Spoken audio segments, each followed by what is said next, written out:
Welcome to Leader U by Black River Performance Management, where we believe work should fuel the human spirit, not drain it.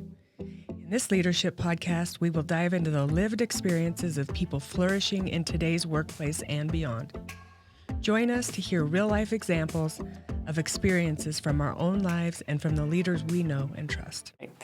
Thank you for listening to the Leader U podcast. Today we are going into part 2 of hiring intelligence with subject matter expert Mindy Bortness. I'm excited to dive a little deeper into the tools that she and we both utilize for a variety of reasons across the entire lifespan of a career, whether that be for career development, hiring, transitions, moving on, retirement. These tools can be used in a variety of different ways, but today we're specifically looking at hiring intelligence, which is trademarked by Mindy, and we're going to dive deep into it. So let's get ready. Thank you, Mindy, for being back again. Thank you, Angie, for having me back again. Yeah, so do you want to share your screen and start walking us through kind of what the process would look like for those that we have a lot of HR people that listen to and a lot of hiring directors that this could really help them to understand the process. Yeah, thank you. And you're able to see my screen now? Yes. Okay, so I thought I'd start with, we've been talking back and forth about some different sciences, right? We've got some shorthand that Angie and you and I both talk about. So I wanted to give your listeners and viewers a little bit more insight into what are these sciences. And so this slide will help us walk through that. People loosely call these personality tests. And we know that each one really is not a whole personality test, it's a slice. Mm-hmm. And so when we talk about job profiling or job benchmarking, I will profile in 3 or 4 sciences. So the one is this bottom left, which is behavioral style, the DISC communication style of the job and or the candidate against that job as a match or a gap. So that's sort of how do they communicate? How are they going to go about their day? The second science is the driving forces. We measure 12 different drivers. And so you could think about those as the motivators of the job. So what's the job going to reward you for doing? What's the heart and soul of that role and or the person? Competencies, we measure 25 soft skills or competencies. In our other session, we talked about easy A's and summer school C's. So we all have a hierarchy. We all have a number 1. We all have a number 25. And we want to be in a role that takes advantage of the ones that bubble up to the top for us. And then thinking patterns or acumen, we measure that in the job and we measure that in the individual. How clearly does this individual see the world around them and how clearly do they see themselves? These others, emotional intelligence, we can do pre and post hire. What I love about the first 4 that we've already been talking about is we're EEOC compliant, we're Office of Federal Contractors compliant. So your listeners and viewers can deploy this system, and especially if you are profiling the job and then the candidates against it, you're very, very safe under the law. Emotional intelligence, we are learning and we are able to use this more in pre-hire. Up until now, I've used it more in post-hire, but we've got some proof because the tools we use are TTI, Success Insights. They actually have a brain laboratory and they do a lot of continual research to ensure that we are using these tools safely under the law. So EQ is now a part of that process. And then stress quotient is another sort of outlier that we can do out there. But those are different sciences that we can measure. And so I'm primarily talking about these first 4, the behaviors, the drivers, the soft skills, and the thinking patterns. Does that make sense? Do you have questions or feedback or want to share more? Because you're an expert too, so you can do this. No, I think many of our listeners have an idea of what some of these are, and this podcast is more about the competencies that we use. But many of them, the listeners have done some of the assessments, and if they haven't, this is a good opportunity to reach out and say, "Hey, I'd like to try one of the assessments, and I'd like to know more about that." Just send us some info on that. So, go ahead and move on to the next one. Good. Okay, so I'm going to be pretty random here. Like I just brought up key accountabilities. Sorry about that. So we talk about the 3-step process for building a job profile, a job benchmark. First one is developing those key accountabilities. And as a reminder, that's getting the subject matter experts for the role, the people that know this role intimately inside and out. It will always be the leader of the role because they are the visionary. It could possibly be 1 or 2 people in the role if you see them as a super high performer. And it could be a sister or brother to the role. So somebody who sees it on this, from a different angle. But you want these subject matter experts in the same room to create these key accountabilities. And this process will take me about an hour to get them through it. And what we're doing is we're throwing everything on the roll. There's no wrong answers. And then we're starting to sift and shift and move things into buckets. And naturally, you'll end up with 3 to 5 buckets. And everybody walking into the meeting will think everything is equal. Everything, if we have 100%, it's 5 buckets or 20, 20, 20, 20, 20. And we don't allow that to happen because that's trying to find that unicorn that doesn't exist. So what we do is we're going to say, okay, what are you going to kick them off the island for? What are you going to reward them for? And so you start to get this information about rank order. And so we'll do a process where rank order, we do it individually so that the, sort of the highest title in the room doesn't have all the influence. Everybody's numbers are equal. So you could see this example alone, this admin, as it turned out, the accounting systems was 50% of the job. Now, administration manager, you might not have thought that, right? And we might have hired somebody into it who isn't really good at accounting systems, and it's 50% of their job. So this process helps get rid of all of the, well, this is what I thought. Well, this is what I thought. We get it all on the same page. Yeah, I already know I don't want to apply. Right, exactly, exactly. You and me. So this is step 1, which is creating these key accountabilities. So now we've all got them. So the subject matter experts will all go separately and fill out a questionnaire. And that questionnaire will take them about a half hour. And then what we come back with is this benchmark. So again, this is not a benchmark for that job. I'm just giving you different examples. I find that way people don't get in the weeds of like, well, I thought an accounting manager would do so. So now I'm just using a generic example from TTI, and it becomes this job report. Let me see if I could look at, we don't have it in this example. What I will do in this is I will look at the respondents. So let's say we had 5 different respondents, and I would look at what their individual scores are and look at how they aggregated, because that's sort of a special part of it, is them realizing they are on the same page. There might be a couple outliers, but they really are on the same page. And so this job report that comes out, and I'm using in this example, I'm just going to use 3 sciences for the ease of our listeners and viewers here. What we're going to be learning is, of the 25 soft skills, these ones toward the top are what the aggregate, what all of them together, this is what bubbled up to the top for this particular sample. So futuristic thinking, being flexible, having personal accountability. And you may find that, as I have, personal accountability is always going to be in the top 7. We're always looking for that. Very, very, very big. And these other ones you could see at the bottom are amazing. It's just they're not needed in this role.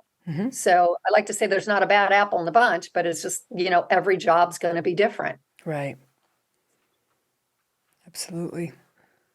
So you could see, if I was like, let's even just look at a mismatch. If I'm super good at influencing others, and this is a job where I should be in my cubicle and I should be, or at my home office and really working behind the scenes, but I'm the kind of gal who wants to get up and about and say hi to everybody, that's not going to be a really good fit for this job. And I'm going to be frustrated, and the job's going to be frustrated, and my manager's going to be frustrated. So it shows that we could have these amazing soft skills, but if it's not needed in the job, we could grow weary, and they could grow weary of us, right? Yep. We could have a thing called bore out, not just burnout. There's a thing called bore out. Okay. Tell me more about that. It's a psychological term, and I learned about it recently in Adam Grant's Hidden Potential, and he talks about, we talk about burnout, but bore out's an actual thing that we can come to in our jobs when we're not being stimulated or utilizing our talents or stretching ourselves. Yes. There's another colleague of ours in our TTI community, Terry Kopechnik, who wrote a book decades ago. I quit but forgot to tell you. Oh, nice. Right? I quit, but I forgot to tell. I quit but forgot to tell you. Yeah, same. I think that's probably the same concept. Yeah. With updated terminology. Yeah. Second science, we're going to look at what drives this particular sample job we're looking at. Commanding that they've got freedom in their day, they get this personal recognition. The job's asking to be intentional, meaning helping people for a specific service and a specific purpose. Selfless is one of your top four, which is I want to get it done because it feels so good to get it done, right? And I don't need you to recognize me for it. I'm just really excited and happy to get that work done. And then objective, I can work with horse blinders on. I can work in chaos. I can jump over boxes and get things done. It doesn't matter what's going on around me. So it seems to be what this particular job is looking for, right? Yeah. Another not good fit for me, the selfless driver, but all the other ones are not my naturals, and even maybe, it's harmonious is opposite of objective. So, right? So this would be not a good role for me. Yeah. Yes, exactly. Yeah. So, and then the third thing we look at, and this is the driving forces graph, which some of your people might know.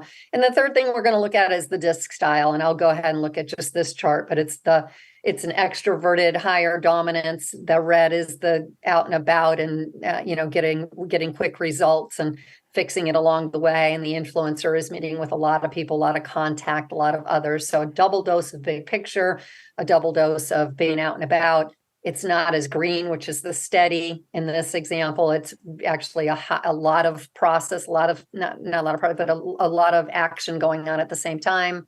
A high pace, and the compliance way down low is, sort of being comfortable working on the fly, being a little bit of a maverick, not having to have everything just so. So that's sort of the behavioral profile of this particular role.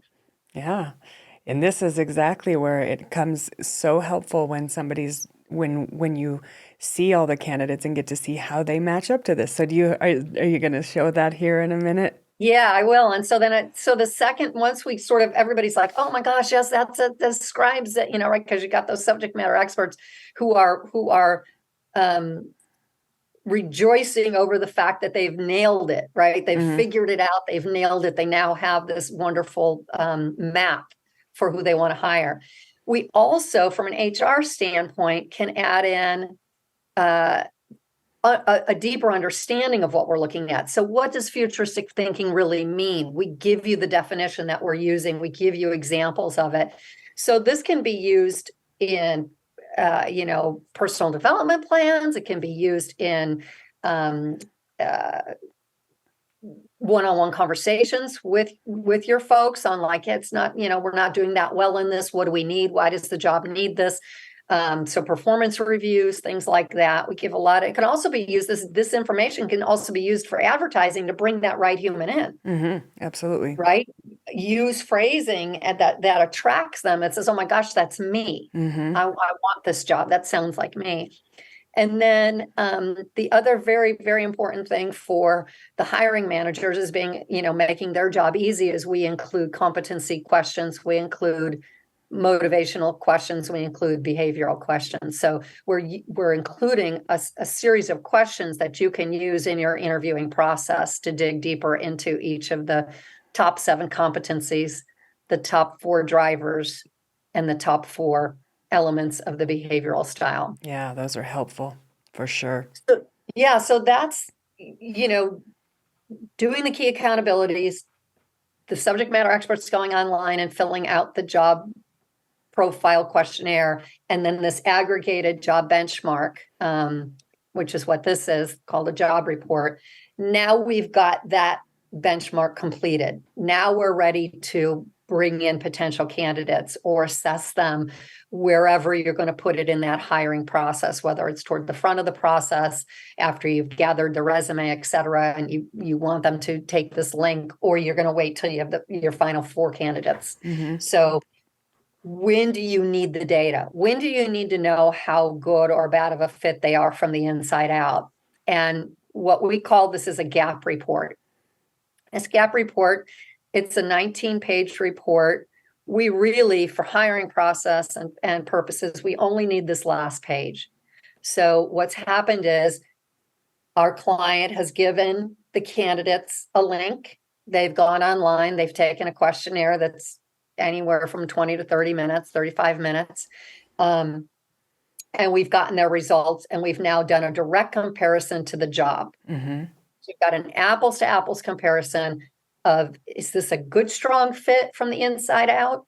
Or is it a medium fit? Or are you going to have to coach them in a lot of different areas? Mm-hmm. So I'm looking at this example, blue and green, great compatibility for that human in that job. Mm-hmm. Red and yellow, stretch, coaching. Mm-hmm. I'm showing you now what you're going to get in 6 months. I'm showing you today what you're going to have to do in a performance review with this person to help them grow. Mm-hmm. And the sooner we do this in the hiring process, let's say this person had all kinds of outside in, 2 thumbs up. We've got sort of a mixed bag from the inside out. So I would say to that client, probe further in selfless, probe further in goal orientation, probe further in futuristic thinking, probe further in self-starting. Let's make sure you're comfortable with who you're bringing into this role if you really, really, really want this person. Mm-hmm. So some people will do we can get to the point where we do have a numeric, and it's like, these are going to be great hires. These are good hires. Or it could be very one-off like this, where it's like, you've got some hits, you've got some misses. Let's dig a little bit deeper. Mm-hmm. And this gives them the ability to just go back to those questions and have that second interview and use those determined questions to ask them some of the behavioral things of the drivers and the things around some of those competencies that we know they're really not hitting the mark on the assessment, but that doesn't mean they can't come up with specific examples and clarify things more for us, right? Correct. We still want to, the data doesn't lie. I will tell you that. And having done this for over 2 decades, I'm bringing up this comparison for you because this is an actual client with 2 people who made it through quite a few steps of the interviewing process. And you can see the person on the left, lots of blues and greens. Mm-hmm. Person on the right, they would have hired. Mm-hmm. And the soft skills, just this person just isn't going to be happy with what they have to harness every day. So it's a service to that person as well as the company, because it saves both of them lifetime, right? Absolutely. Of being in a wrong fit. So it's quite a remarkable and effective and meaningful process. Yeah, you just said something, and I think it's something really important to think about, which is your reputation as an organization. And even getting the wrong hires, like that goes against your brand too. Like having people that are in the right fit for the job, enjoying it, is going to be so much more helpful than also just, getting people and having a high churn rate and people knowing that you have a lot of people that you let go, or everybody takes a turn there, right? Yeah. And you could have the opposite. You could have, they stay too long, mm-hmm. right, without moving up in a career ladder, which is lovely, which is why it's lovely to have the different roles in the career ladder profile, because I'd have something to work toward. Mm-hmm. I'm in this role, but I want to be in that role. And so what soft skills are required there that maybe aren't too big of a jump for me that I could do and just hone in and, mm-hmm. Energy follows focus, as one of my mentors mm-hmm. had taught me years and years ago. So if I can focus on these 2 or 3 soft skills and really grow them, mm-hmm. I could move into that role and the next time it's open, right? Yeah. Have you found that when you were helping people with the hiring that sometimes maybe this really does start some conversations about a career ladder and opportunities and job opportunities that hadn't been conversations before? Yeah, it's what I find is it takes some of that mystique out, the idea of I've got to go in this linear pattern. Mm-hmm. It's more mosaic. So I may be coming in. I've seen in organizations that are large enough, let's say, so they've got all these different larger departments, and maybe somebody's coming in accounting. But they're highly extroverted and they like, doing, setting up events and things like that. And so by profiling them against a marketing position, you could see that there were more blues and greens there. So you got a great human. We just didn't have the right fit. They love the organization. They love the culture, but they're in a job that's not taking advantage of what they do well. Similar to your, you sharing what some of your background was in that. What else could they be doing inside our same umbrella, but maybe in a different department? So if you do have enough jobs profiled within your company, you can easily look at the data and find out who's the best fit for this. And it might be, somebody over in the delivery department, who knows? Right. Yeah, Yeah. absolutely. Absolutely. Yeah. It's more mosaic. It doesn't have to be boom, boom, boom. Yeah, I think it's very helpful. And for those of you that weren't watching, I highly recommend you watch this one on YouTube because you can actually see the tools. We can send samples. Mindy is available. Your website is communicationworks.com, right? CommunicationWorks Inc. INC. INC. CommunicationWorksINC.com. You can find her on LinkedIn. You can, what we're trying to do is set up a real easy way for you to understand how to improve your hiring practices. And the reason we've brought Mindy on is because she really is the expert in this area. While we use these tools, we don't have the level of experience that Mindy does, but we do it as well, and we love to partner with amazing people and mentors that we've worked with, and that is who Mindy is.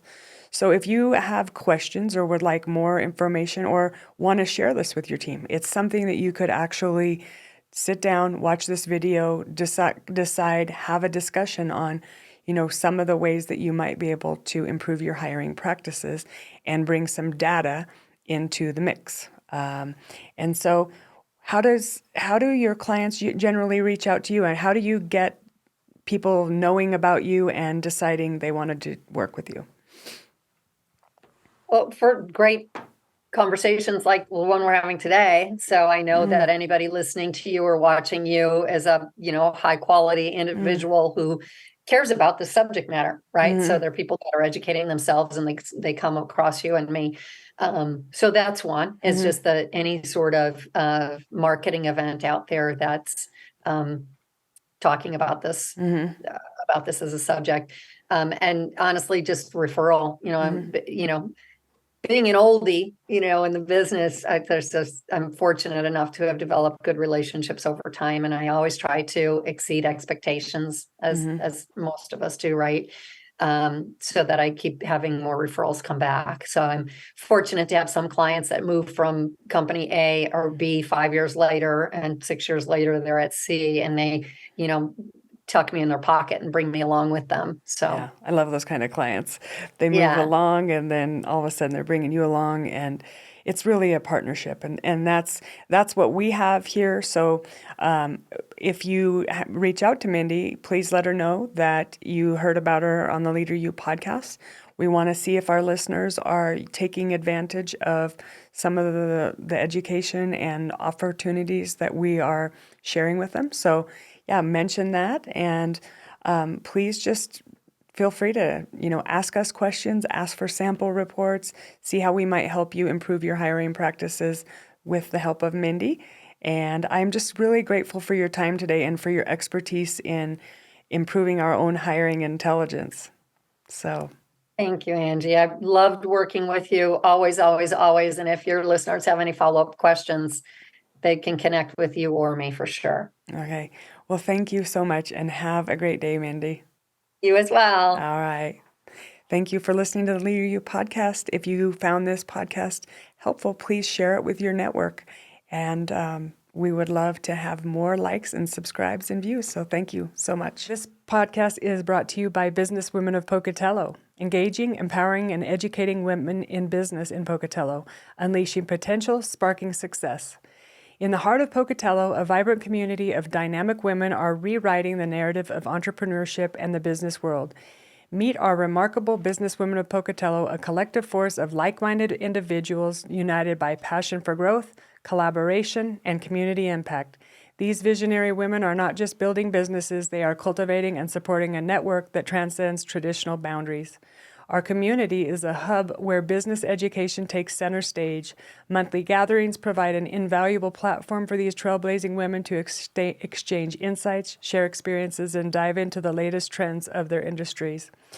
From workshops led by industry experts to collaborative roundtable discussions, the businesswomen of Pocatello are committed to continuous learning, ensuring that each member has the tools to thrive in an ever-evolving business landscape. Engagement with the wider community is at the core of our mission, and we raise funds for local women to establish and improve a current business or to get an education to improve business skills. Through partnership through local organization and active participation in community events, these inspiring entrepreneurs not only are strengthening their businesses, but also contributing to the collective prosperity of Pocatello by being a member of this organization. The impact extends beyond professional realms, reaching to the social fabric of our city. These women are amplifying their voices and collectively advocating for policies that foster a conducive business environment. As members of the Chamber of Commerce, we have found that they serve as a powerful ally, providing resources, connections, and a unified platform for the businesswomen of Pocatello to elevate their ventures. Beyond the balance sheets, our community is driven by a higher purpose. We are a nonprofit organization dedicated to nurturing the next generation of female leaders by engaging, empowering, and educating women in business. We provide a platform for mentorship, relationships, grants, and resources. We aspire to break down barriers and create opportunities for aspiring businesswomen to step into leadership roles within our community. I myself am a member of Businesswomen of Pocatello, and I am the winner of one of their scholarships. I highly recommend their group as something to help you elevate your business, whether you are in business, interested in being in business, or just want to get around like-minded individuals. Hope you'll check out Businesswomen of Pocatello and invest in your future.